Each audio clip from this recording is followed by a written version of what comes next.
नमस्कार दोस्तों, स्वागत है आपका हमारे हेल्थ अवेयरनेस सीरीज में।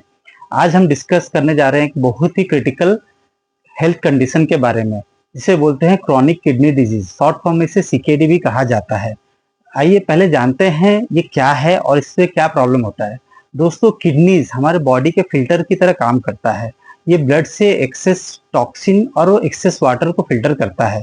जब ये खराब हो जाता है तो धीरे धीरे क्या होता है ना, वो क्रोनिक किडनी डिजीज में कन्वर्ट हो जाता है। आपको जानकर हैरानी होगी कि इंडिया में लगभग 1 करोड़ लोग किडनी डिजीज से पीड़ित हैं, और अगर वर्ल्ड की बात करें तो ये एक साइलेंट एपिडेमिक डिजीज बन गया है। अब जानते हैं कि किडनी डिजीज के रिस्क फैक्टर्स क्या होते हैं। दोस्तों, किडनी डिजीज एक बहुत ही क्रिटिकल डिजीज है।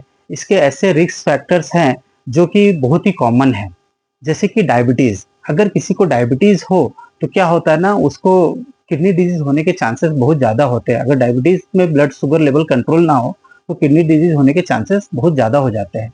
दूसरा है हाई ब्लड प्रेशर। अगर किसी को हाई ब्लड प्रेशर का प्रॉब्लम हो, इससे क्या होता है ना, किडनी के वेसल्स डैमेज होते हैं, जिससे किडनी डिजीज होने के चांसेस होते हैं। तीसरा हो गया कि ओवरवेट। अगर किसी का ओवरवेट होता है तो इससे क्या होता है ना, उसके किडनी पे बहुत ज्यादा प्रेशर पड़ता है और किडनी डिजीज होने के चांसेस बढ़ जाते हैं।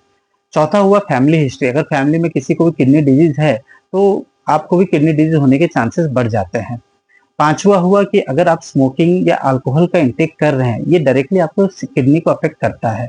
और छठा हुआ कि अगर आप रेगुलरली पेन किलर का यूज कर रहे हैं, इससे भी किडनी डिजीज होने के चांसेस होते हैं। पेन किलर जैसे हम अगर डाइक्लोफेनाक हो या आइबुप्रोफेन हो, इसका इंटेक कम कीजिए। अब बात करते हैं किडनी डिजीज के साइंस एंड सिम्टम्स के। दोस्तों, किडनी डिजीज को एक साइलेंट किलर भी कहा जाता है। इसमें क्या होता है ना, जो साइंस एंड सिम्टम्स से इनिशियल स्टेज में नहीं पता चलते हैं, लेकिन धीरे धीरे जब ये बढ़ते जाता है तो हमको थोड़े थोड़े कुछ साइंस एंड सिम्टम्स पता चलते हैं। जैसे कि थकान लगना। इससे क्या होता है ना, आपकी किडनी जो टॉक्सिन को प्यूरिफाई नहीं कर पाता है, इससे बॉडी में थकान का महसूस होता है। दूसरा कि आपको आपके पेशाब फॉमी होना या उसमें ब्लड जाना या बहुत कम पेशाब लगना। तीसरा हुआ कि हाई बीपी। इसमें क्या होता है ना, ब्लड प्रेशर भी कंट्रोल नहीं होता है। चौथा हुआ कि भूख कम लगना या फिर आपको हमेशा नॉजियस फील होना, वॉमिटिंग फील होना।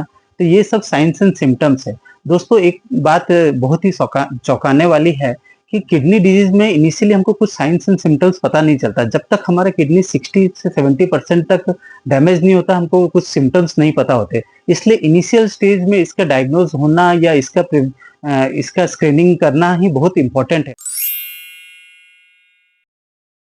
दोस्तों, मैं आपके साथ एक छोटा सा स्टोरी शेयर करना चाहता हूँ।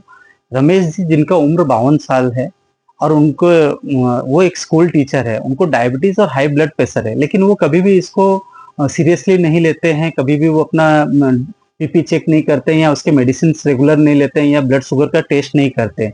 एक दिन क्या हुआ, अचानक से उनकी आंखों के नीचे स्वेलिंग हो गया और उनका बीपी कंट्रोल नहीं हुआ। जब उनको डॉक्टर के पास ले गया गया और चेक किया गया तो पता चला कि उनके 70% किडनी डैमेज हो चुकी है।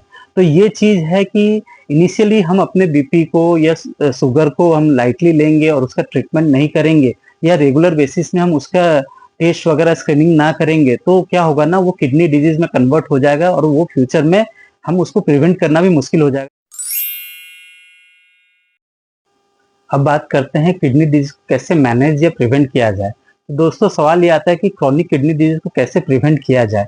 सबसे पहले होता है कि हमारे ब्लड प्रेशर को हमको मेंटेन करना। अगर हमें बीपी का प्रॉब्लम है, रेगुलर बेसिस में चेक करना और उसके मेडिसिन रेगुलरली लेना। उसके बाद हो गया ब्लड शुगर। अगर हमको डायबिटीज है तो हम रेगुलरली एवरी 3 to 6 मंथ में अपने डायबिटीज चेक करें और उसको मेंटेन करें, और उसके डोज जो डॉक्टर ने प्रिस्क्राइब किया है उसको प्रॉपरली लें। उसके बाद है वेट मैनेजमेंट। अगर हमारा वेट ज्यादा है तो हम वेट लूज करें, जो कि बीएमआई के नॉर्मल रेंज में होना चाहिए। उसके बाद अगर स्मोकिंग करते हैं या फिर अल्कोहल का इंटेक लेते हैं तो उसे इमीडिएटली हमें उसे छोड़ना चाहिए। और अगर हम एक्सेस पेन किलर का यूज करते हैं या एंटीबायोटिक्स का यूज करते हैं, उसको एकदम से अवॉइड करें और डॉक्टर से कंसल्ट करके जब जरूरत है तभी पेन किलर का यूज करें। तो दोस्तों, वर्ल्ड हेल्थ ऑर्गेनाइजेशन के हिसाब से अगर हम अपने लाइफस्टाइल में मॉडिफिकेशन करें और प्रॉपर डाइट ले तो हम अपने किडनी डिजीज के रिस्क को 50 से 70% तक हम रिड्यूस कर सकते हैं। तो दोस्तों, आज हमने डिस्कस किया कि किडनी डिजीज क्या है, इसके सिम्टम्स क्या होते हैं, इसके अर्ली साइंस क्या होते हैं, इसको कैसे प्रिवेंट किया जा सकता है। अगर इनिशियल स्टेज में हम किडनी डिजीज को डायग्नोस करें तो उसको प्रिवेंट करना इजी है और उसको मैनेज भी हम कर सकते हैं। इसलिए दोस्तों आप रेगुलर आपको अगर बीपी का प्रॉब्लम है या शुगर का प्रॉब्लम है तो आप रेगुलर बेसिस में ब्लड टेस्ट कराएं। उसके साथ में क्रोनिक किडनी डिजीज के लिए आप किडनी फंक्शन टेस्ट भी जरूर कराएं। तो दोस्तों ये कंप्लीट इन्फॉर्मेशन थी।